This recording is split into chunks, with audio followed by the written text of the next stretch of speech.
নমস্কার, আমি ডক্টর সুতপা বসু। আজকে আমি আমার স্টুডেন্টদের এবং আমার ক্লায়েন্টদের অনুরোধে রাশি কর্কট রাশির জাতক জাতিকাদের আগামী ২০২৬ সাল কেমন অতিবাহিত হতে চলেছে তাই নিয়ে আলোচনা করব।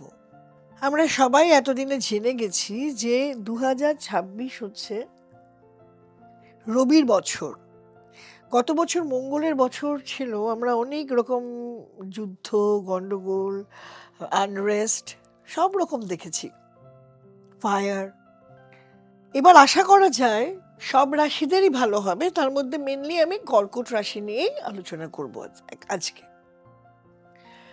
কর্কট রাশির অধিপতি চন্দ্র, সে তার নিজের স্বক্ষেত্রে বসে আছে। বৃহস্পতি রয়েছে দ্বাদশে। আমার স্টুডেন্টরা আমাকে অনেক সময় বলছে, তারা যেহেতু অল্প বিস্তর শিখেছে, যে ম্যাম ষষ্ঠপতি বৃহস্পতি আর নবমপতি বৃহস্পতি দ্বাদশে কেমন ফল দেবে? ৬-১২ কানেকশন কি ভালো ফল দিতে পারে? মে মাস পর্যন্ত মিথুনেই থাকবে বৃহস্পতি, তো সেখানে একটু অসুবিধা তো দেখা যাবে। স্পেশালি যে লাইনে দেখা যাবে সেটা হচ্ছে পেটের সমস্যা।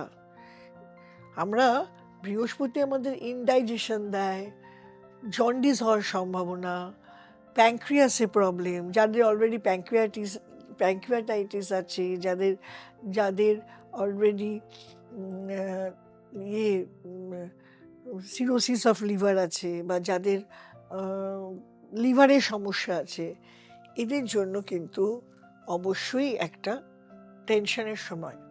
কারণ ওর না প্রপারলি ডাক্তার দেখাতে হবে। দ্বিতীয় কেতু, কেতু কিন্তু অনেক সময় ধরতে দেয় না অসুখ বিসুখ। সো এগুলো কিন্তু একটু খেয়াল রাখতে হবে। দ্বাদশে বৃহস্পতি হবার কারণে কর্কট রাশি জাতক জাতিকাদের ৬-১২ ইয়ের জন্য কম্পিটিটিভ এক্সামে প্রবলেম হতে পারে। যারা নিট ক্র্যাক করতে চাইছে, যারা WBCS বা যে কোনো কম্পিটিশন দিতে চাইছে, কম্পিটিটিভ এক্সাম। ওয়্যারাস কেউ যদি বাইরে যেতে চায়, ৯-১২ কানেকশন আছে মাইন্ড ইউ। ৯-১২ কানেকশন মানে যদি কেউ বিদেশে যেতে চায়, তাদের জন্য কিন্তু আবার ভীষণ ভালো। বিদেশে হায়ার স্টাডির জন্য যেতে চাইছে, রিসার্চের জন্য যেতে চাইছে, বা চাকরির জন্য যেতে চাইছে, টিল মে মাস খুবই ভালো। আবার এই যখন মে মাসে বৃহস্পতি কর্কটে আসবে, তখন কিন্তু উচ্ছ্বস্ত হবে কর্কটে এসে, তখন আমরা দেখব যে কর্কট রাশির কিন্তু অনেকটাই বেটার টাইম। 6th লর্ড উচ্ছ্বস্ত হলো, রোগ ঋণ শত্রু জয়, 6th হাউস লর্ড, যে কোনো লিটিগেশনে জিতা, স্পেশালি বৃহস্পতি লিটিগেশনের কারক গ্রহ। কিন্তু যেখানটা আমরা অসুবিধে পাবো সেটা কিন্তু মে মাসের পর থেকে দ্বিতীয় কেতু। এই দ্বিতীয় কেতু মানে মুখমণ্ডল। এখানে আমরা স্কিন প্রবলেম পেতে পারি, মুখে ব্রণ, মেছেদা, বা অন্য কোনো ফিটিলিগো হতে পারে। যে কোনো সৌন্দর্যকে হ্যাম্পার করতে পারে এমন কোনো অসুখ কেতু দিতে পারে। কেতু কিন্তু অ্যালার্জি দেয়, অ্যালার্জি হয়তো বড় বড় আমবাতের মতো হয়ে গেল, চোখে প্রবলেম আসলো। এইটা কিন্তু কর্কট রাশির জন্য সত্যি একটা চ্যালেঞ্জ, একটা প্রবলেম। কর্কট রাশির জাতক জাতিকাদের পড়াশুনোর জায়গা, এডুকেশনের জায়গা কিন্তু মন্দ নয়। হ্যাঁ, বৃহস্পতি দ্বাদশে থাকার জন্য হয়তো প্রথম টিল মে প্রবলেম হতে পারে, কিন্তু আফটার দ্যাট ৯ আছে, 9th হাউস লর্ড যেহেতু কর্কট রাশির নবমপতি দশমে, আমরা দেখব যে এখানে শনি, কর্কট রাশিতে শনি বসে আছে দশমে, সপ্তমপতি অষ্টমপতি নবমে আছে, সপ্তমপতি অষ্টমপতি নবমে আছে শনি, আর নবমে রয়েছে রাহু। এখানে আমরা দেখব যে বাবার শরীর খারাপ হওয়ার চান্স থাকে। যেহেতু অষ্টমপতি নবমে, বাবার ব্যথা বেদনা, বাবার কিন্তু ট্রাবল আসতে পারে। আমরা যদি এবার দেখি চাকরি, প্রফেশন, সপ্তমপতি শনি নবমে। আবার যদি দেখি যে প্রফেশন সব দিক দিয়ে, এআই সংক্রান্ত প্রফেশন, যদি আমরা দেখি কম্পিউটার, হ্যাঁ, জল সংক্রান্ত, যেমন ম্যারিন ইঞ্জিনিয়ার যারা, তাদের জন্য, যারা অ্যাকুরিয়ামের বিজনেস করে, যারা মাছের বিজনেস করে, যারা জেলে, তারপরে যারা ক্রুইজে কাজ করে, যারা নেভিতে আছে, যারা ওটাকে কি বলে, এয়ারবেজে, মানে প্লেনের সারানো, এসবের মধ্যে আছে, হ্যাঁ, তাদের, যারা ছোটোখাটো রেস্টুরেন্টে আছে, ক্লাউড কিচেন করে যারা, হ্যাঁ, যারা জলের কোনো ডিস্ট্রিবিউটারশিপ, তাদের জন্য কিন্তু অসম্ভব ভালো এই 2026। আবার যারা অ্যাক্টিংয়ে আছে, যারা কোনো রকম ক্রিয়েটিভ লাইনে আছে, কিন্তু ক্রিয়েটিভ লাইনে আমি বলবো যারা আর্ট পেন্টিংয়ে আছে তাদের জন্য তো ভালো, কিন্তু যারা অ্যাক্টিংয়ে আছে বা যারা মিউজিক, যারা ডান্স, এইসব ফ্যাকাল্টি, যাদের সৌন্দর্য নিয়ে কনসার্ন, তাদের জন্য আবার একটু অসুবিধে, বিকজ তাদের যদি কেতু থাকার কারণে মুখমণ্ডলে কোনো সমস্যা হয়ে যায়, সেক্ষেত্রে অভিনেতা অভিনেত্রী বা ডান্সার, যারা মুখে নিয়ে কাজ করে, যাদের সৌন্দর্য নিয়ে কাজ করে, যারা মডেল, তাদের জন্য কিন্তু আবার একটা অসুবিধার কারণ হয়ে দাঁড়াতে পারে। কারণ যেহেতু স্কিনে অ্যালার্জি বা স্কিনে কোনো প্রবলেম বা মুখমণ্ডলে কোনো সমস্যা আসতে পারে। যারা গান গায় তাদের যদি ভোকাল কর্ডে প্রবলেম হয়, টনসিলাইটিস হয়, হ্যাঁ।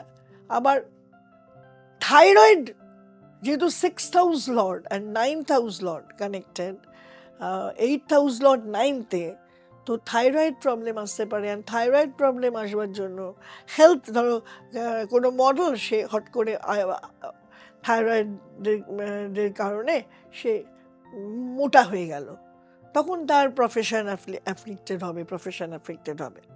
কিন্তু এই উচ্চস্থ বৃহস্পতি রাশিতে থাকার জন্য ইনকাম ভীষণই ভালো হবে। বৃহস্পতি দৃষ্টি দিচ্ছে সপ্তম হাউসে, বিবাহের জায়গাও খারাপ নয়, এবং ইনকামের জায়গা কিন্তু অসম্ভব ভালো আসবে। ইনকামের জায়গা ভালো আসবে তার কারণ এই ষষ্ঠপতি রাশিতে, আপনাদের কর্কটের রাশিতে বসে থাকবে, আর কর্কট রাশিতে বৃহস্পতি মে মাসের পর থেকে বসে সপ্তমকে দৃষ্টি দেবে, নবমকে দৃষ্টি দেবে। তাতে কিন্তু বৃহস্পতি রোজগারের জায়গাটা, ইনভেস্টমেন্টের জায়গাটা ভীষণভাবে ভালো দেখাচ্ছে। যে কোনো বাড়ি কেনা, গাড়ি কেনা, তো 4th হাউসের অধিপতি শুক্র, সে যদি ভালো পজিশনে থাকে তাহলে দেখা যাবে যে বাড়ি গাড়ি কেনার কোনো সমস্যা থাকবে না। এবং বলবো যে রাশিপতি কর্কট রাশি জাতক জাতিকাদের সামগ্রিকভাবে এই 2026টা ভালো যেতে চলেছে। তাই আপনারা নিজেদের জন্মছকে, অবশ্যই যদি নিজেদের জন্মছকে রবি অ্যাফ্লিক্টেড থাকে রাহু দ্বারা, কেতু দ্বারা, তাহলে কিন্তু মুশকিল। যদি নিজেদের জন্মছকে বৃহস্পতির পজিশন খারাপ থাকে, শনির পজিশন খারাপ থাকে, তাহলে মুশকিল। সুতরাং আপনাদের নিজেদের জন্মছকটাকে অবশ্যই দেখিয়ে নিতে হবে কোনো একটা ভালো অ্যাস্ট্রোলজারকে দিয়ে। আমাকেও দেখাতে পারেন, আমার নাম্বার তলায় যাচ্ছে, আমি নিশ্চয়ই আপনাদের হেল্প আউট করব। আজকের এই ভিডিওটি বা আমার এই আলোচনাটি যদি ভালো লেগে থাকে, কোনো কিছু নিয়ে ভয় পাবার কিছু নেই, কিন্তু যদি কোনো খারাপ কিছু আসে না, সেটাও শিখাবার জন্য আসে, সেটাও তৈরি করবার জন্য আসে। শনি ডিসিপ্লিনড প্ল্যানেট, আমাদের বৃহস্পতি দেবগুরু, বৃহস্পতি কখনো খারাপ করে না। বৃহস্পতি দৃষ্টি আরও ভালো, বৃহস্পতি সাথে থাকার থেকেও দৃষ্টি আরও ভালো। তাই আমার এই আজকের এই আলোচনা ভালো লাগলে অবশ্যই লাইক, কমেন্ট আর সাবস্ক্রাইব করবেন। সাবস্ক্রাইব না করা থাকলে বেল আইকনটা প্রেস করে দেবেন নিত্য নতুন নোটিফিকেশন দেখার জন্য। আর যারা জ্যোতিষ শিখতে চাইছো, স্পেশালি কেপি জ্যোতিষ, বৈদিক জ্যোতিষে বটে, আমাদের জানুয়ারি থেকে নতুন ব্যাচ শুরু হচ্ছে। ডেফিনেটলি যোগাযোগ করো এই তলার এই নাম্বারে। আমরা নিশ্চয়ই তোমাদের পাশে দাঁড়াবো এবং আমাদের যথাসাধ্য অত্যন্ত স্বল্প মূল্যে যথাসাধ্য চেষ্টা করব যাতে তোমরাও জ্যোতিষ অনুরাগী, জ্যোতিষ প্রেমী থেকে জ্যোতিষী হতে পারো। নমস্কার।